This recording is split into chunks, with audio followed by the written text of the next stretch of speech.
God loves all people. Yet, the blessings God gives sometimes seem, in some ways, not to be equally distributed. In our first reading, Isaiah addresses the Jews in exile. He tells them that God blesses them. He says, God knows your hardships. He will lead you back to the promised land. He will heal the deaf, the dumb, the lame, the blind. He will bring liberation and healing of sickness. He will bring water and life out of the desert. In the psalm, God reaches out to those who are bent over or those who are crushed, either physically or socially or financial outcasts. God heals the sick and lifts up the poor.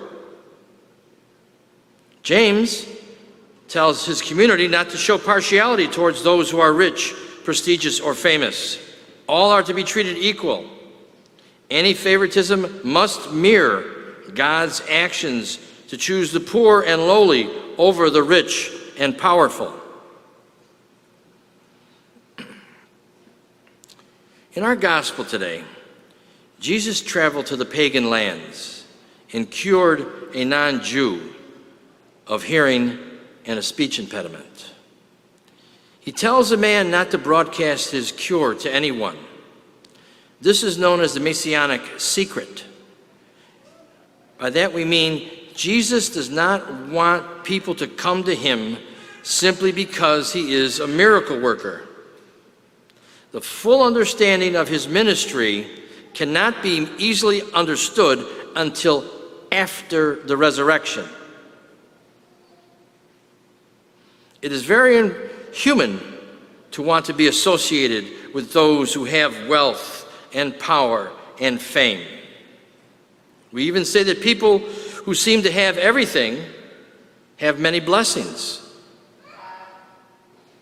If God favors anyone more than others, it is the poor, the sick, the outcast, the humble, and the lowly.